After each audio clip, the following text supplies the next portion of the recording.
segment is all about second chances. We will be shedding light on the power of redemption and the resilience of the human spirit. Ramie Gumbs, Assistant Communication Officer in the Nevis Island Administration, is a remarkable individual who has embarked on a transformative journey of rebuilding his life after a challenging past. He served as an inspiration for all those seeking redemption and hope. Good morning, Ramie. Welcome to Good Morning SKN. Happy you could Morning, join us this morning. Yes, happy likewise. Good morning as well.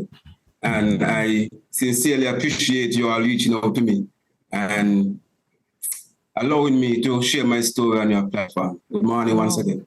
Oh man, Indeed. we're looking forward to this. Yes, and you have quite an inspiring story. So I'm sure the folks are tuning in this morning.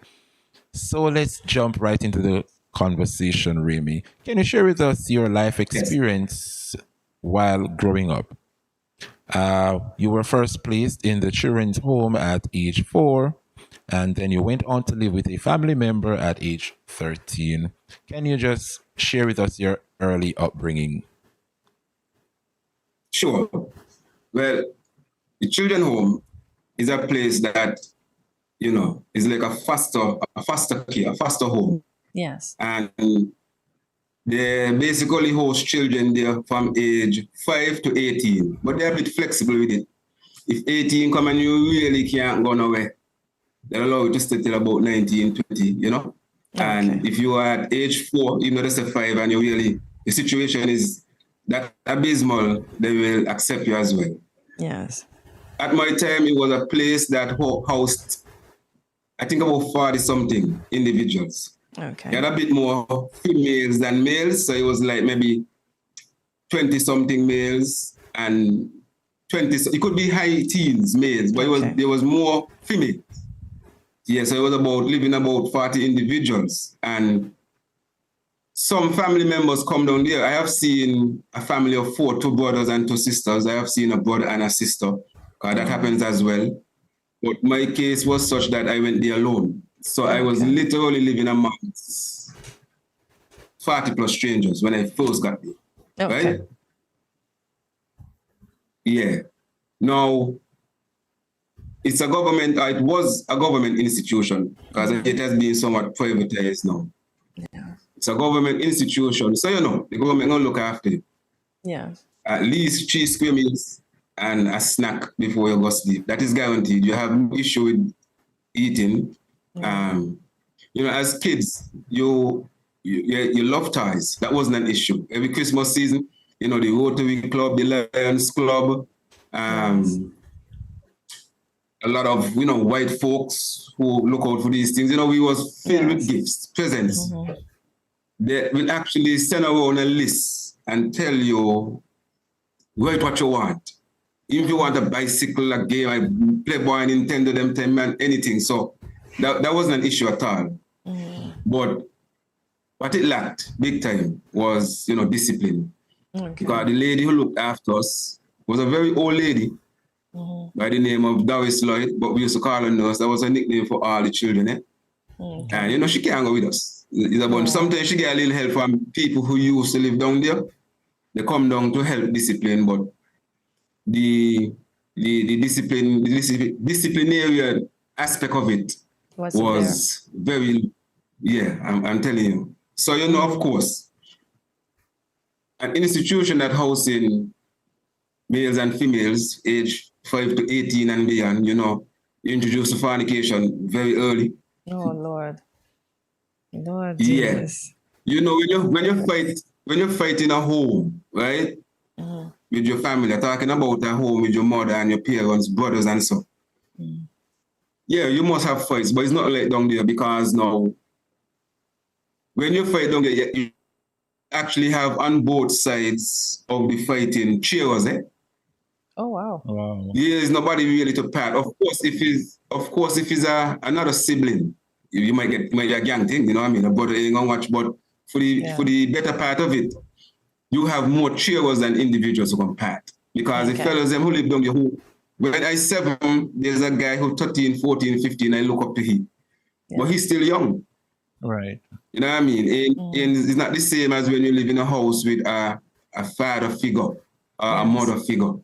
It's just the youngsters you're kind of looking up to as you go up. Okay. And when you go to school, if one get in a fight and come home and say, again, a fight, and he didn't jump in, the bigger fellas will brush you up. So it was that kind of place, you know what I mean? From a very young age, you kind of learn, like, you don't stand by and watch your friend or, of course, your relative fight and he ain't do nothing, even if, it ain't concern you. So we always was a little, gang-oriented from young, based on these things, eh? So let me jump in here. One of the challenges, sure. Was that the reason why you left to live with a family member at the age of 13? No. Okay. Not at all. The family member came around because family members are allowed to come see you down there. Okay. Right? And so a family member started coming around and, inquiring, and then she would allow me to spend some time by her. Okay. Like on weekends. The institution would allow me to go to her home and spend Friday to Monday, come back, go to school, do everything. Okay. And afterwards, she decided, well, yeah, she want to take you. She would let me to come live with her permanently. Okay.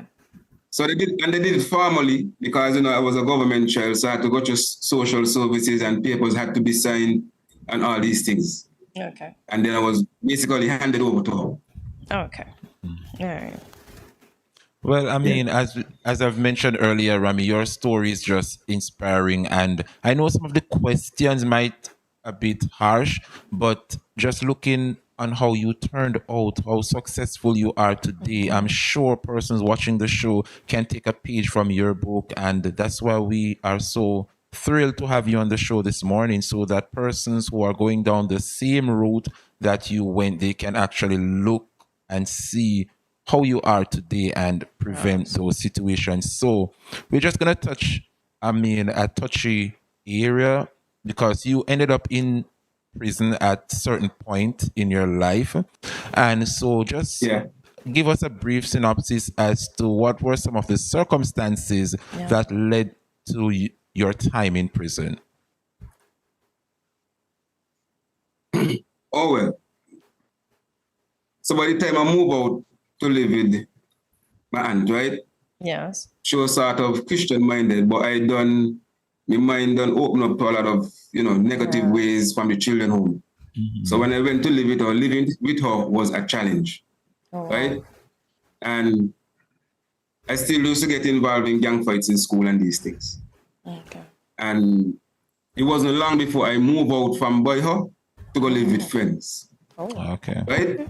And I'm going to tell you something, friends, these type of friends that might get extensive condemnation from the populace. Some of these friends, as negative as some of the influence might have been, these friends is people who slept on the ground and give me the bed. Oh, nice. Okay. Yeah, so, you could actually find at least a degree of genuine love with those kind of people. But anyway, you can, right? But anyway, of course, they're not the type who will tell you cool out and these things. So living with friends now is very different than living with your family, because that means you have to look for every dollar, right? It's not easy when you live basically on your own, because even though I live with friends, it's just the housing and the usage of the house, etc. But they cooking you would still have to. It's not cooking for me every time. You would still have to fend for yourself. Yes, right. So that's one of the things that get me into it. Okay. I had to sort of fend for myself, and so I start doing little robberies, like in supermarkets. You go supermarket, you go buy one thing, you take up an extra 3 stuff. I got to survive. You know what I mean? Yeah. And then that's like you just graduate from that to. Well, I graduated from that to start. I got a little more physical in my approaches towards those type of, them things. I start, of course, utilizing weapons now of all sorts to get what I want, right? And, you know, of course, I in the gang thing too.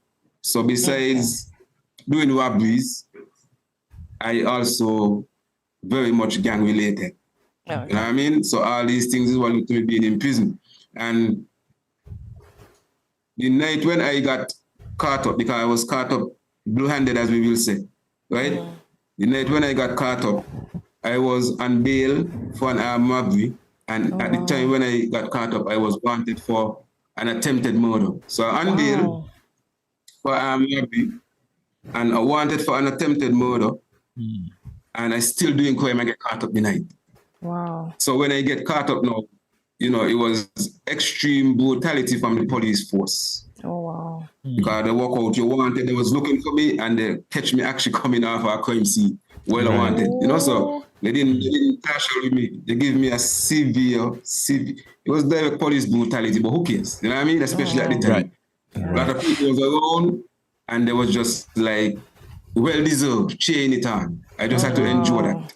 Wow. During the break and before the break, Ramie, Andre was asking you to share some of the experiences you would have had whilst you were incarcerated. As he said, there may be some youngsters that are going down the wrong road at this point. So tell them what it was like in there and the reasons why they should not end up in prison. Sure. So I just refer to it as a hell beyond expression. That's how I label prison. Every time anybody asks me, what was prison or what is prison? It's a hell beyond expression. A hell beyond because, you know, a physical battle is easier to avoid in prison. But you see the mental battle that you have to go through, that is a real challenging aspect that I could guarantee you, every prison shed tears at some point in there. Don't care how bad they be. You hear me? Yeah. So some of the simple things, right? What you eat for breakfast out here, I know most of us love a fancy meal. In there, at least in my time, breakfast was two small roll of bread, one dry, and one either got in peanut butter, maybe cheese or something. Right? They wouldn't give you two relish bread. Okay. Because remember in prison, they feed you to stay alive. They don't feed you to be so nutritious and healthy. So you're going to survive regardless. Lunchtime, you know, most of the time was back and neck and rice, back and neck they put on a platter and just shove in the oven. So, you know, it's very dry when it comes on and rice.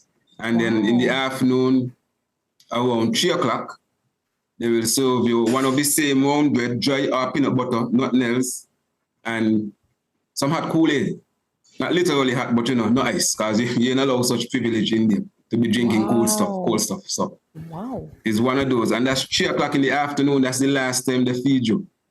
And so 3 o'clock in the afternoon, our kids still at school. Definitely that can be the last time of the day you should eat. Nope. You know, there's no supper involved. No, there's no supper involved. And that's just the eating aspect of it. The sleeping aspect of it, of course, is, well, there's like 6 bunks in each cell, but each cell has in like 20 plus, and you know. So you know that most of the individuals on the ground. What? On a blanket that we refer to it as a house blanket because the fabric, you know, it's just easy to come off and wither all over your skin or your face or whatever. So you're either sleeping on that in the middle of the floor, you're sleeping under a bunk. Many, I don't sleep on a bunk many times. I had no choice. I got to sleep somewhere. Wow. You know what I mean?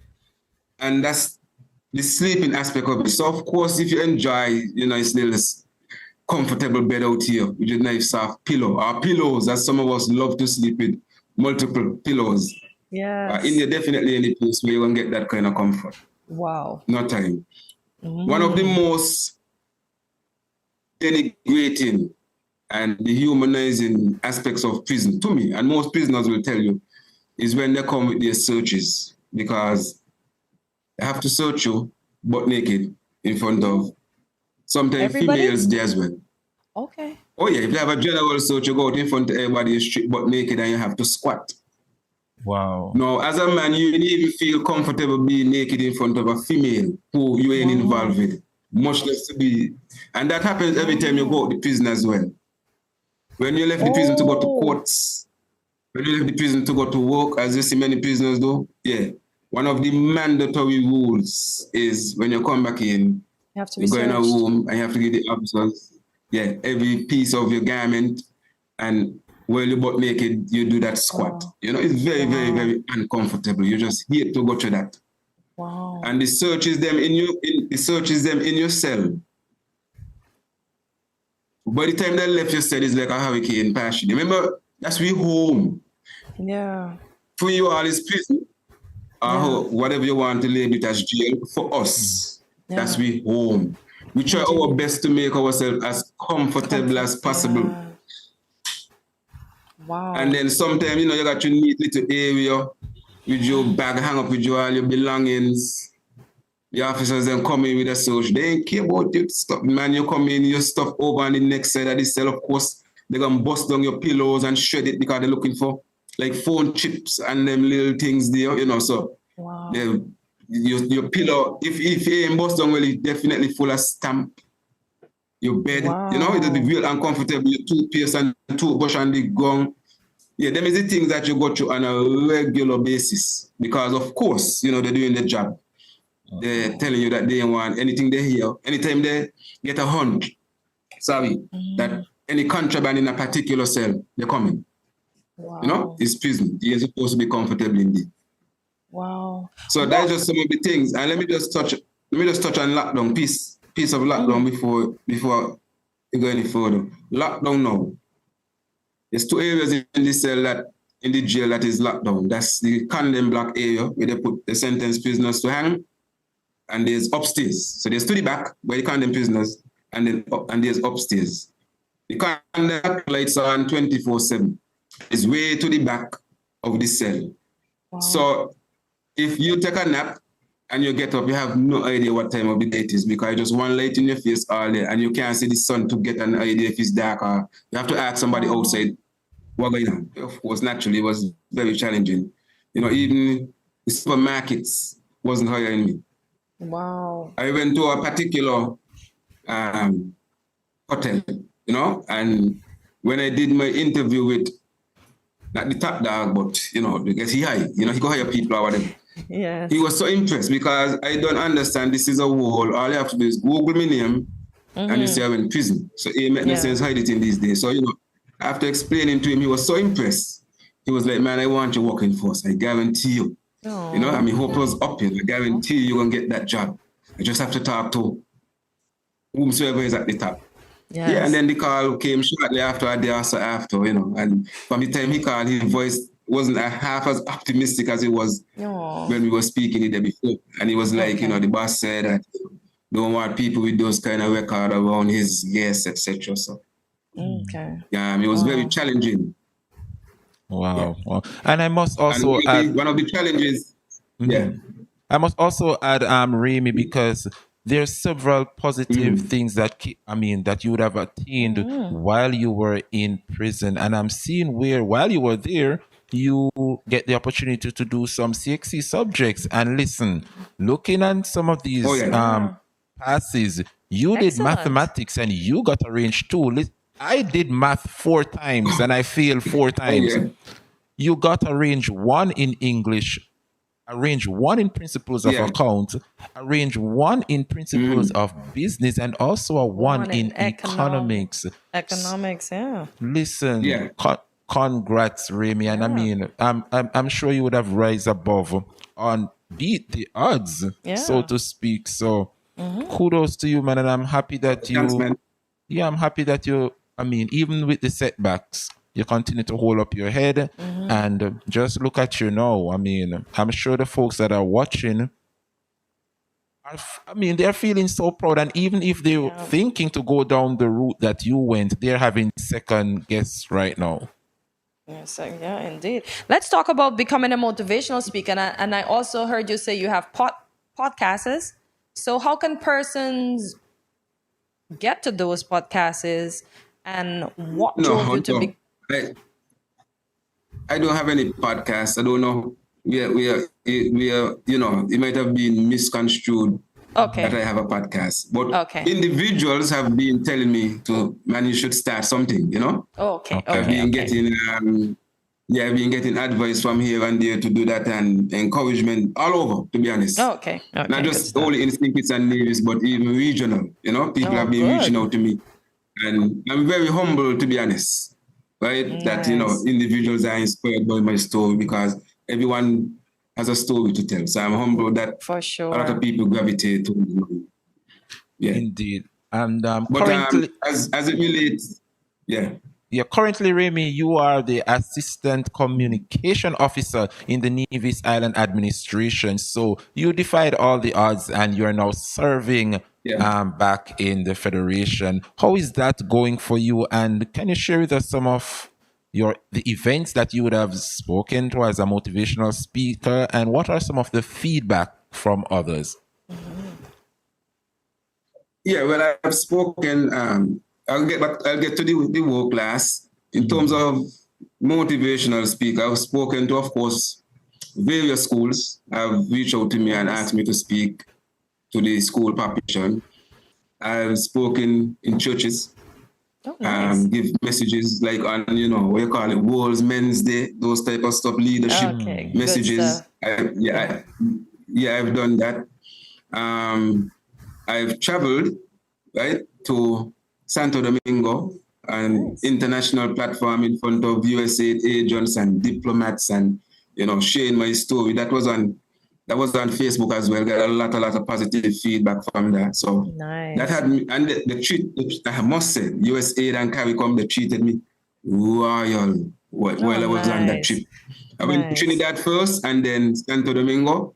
And yeah, I was treated royal just to share my story. So, Nice. you know, I'm very humbled by those stuff. I've spoken at, well, only one in particular, but it, you know what I mean, it gained a lot of positive feedback. At a funeral, at a young lady who got in an accident, and the family reached out to me and told me to come and give a speech at the funeral. So I've spoken at that. Even on a political platform, that's the one that I didn't even expect to go viral, but it did. I gave an endorsement for Chesley Hamilton. Some people might remember that endorsement. It was I. And as it is right now, I am slated to go to Antigua next year, February, to give a motivational speech at an event down there. Yeah, so, you know, it's been real humbling for me. And Yes. I never tell people no. I never tell people no when they call me and ask me to share my story on any platform. I never do. I'm really humbled, to be honest. Now, as it relates to my work now, I'm the deputy officer in my office. And currently, if I might be a little chasanical and boastful for a second here, the previous supervisor went to another department. So for the past month and change, I've been the acting supervisor in the office. Oh, you go, guy! Congrats! Congratulations, indeed. Thank you. Sorry, one of the most humbling things about my jobs, right? I don't say it out loud. I'm sure this is the first time I think I've ever spoken about it out loud. But, you know, sometimes they have heads of department meetings, and I am in there, casual as ever. My face is as phlegmatic as can be, but inside, right, I'm sitting amongst a minister, a director, a permanent secretary, an assistant secretary, coordinators of departments, etc. You know what I mean? And where I came from. Yes. To work in the civil service is not a common thing. There's thousands of civil servants. It's not extraordinary within itself.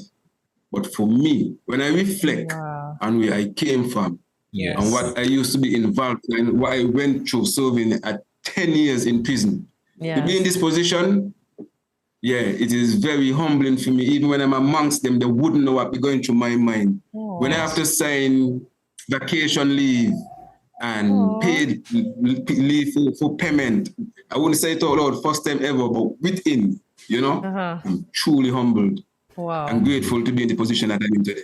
That you're doing that. Yeah. Wow. Listen, Ramie, I mean, we could go on and on. Yeah, and talk I wish we had more time. Yes, we need a whole day for this. Indeed. Yes, so I understand. We Yeah. definitely have to bring you back on Good Morning SKN to Indeed. continue your inspiring story. So Sure, we're all, anytime. Yes, but kudos to you. We're proud of you. We're happy of how far you would have come, and we're glad that your past did not define your future, and that you're doing bigger and better things, and that young ones can look up to you and not make mistakes that they can avoid.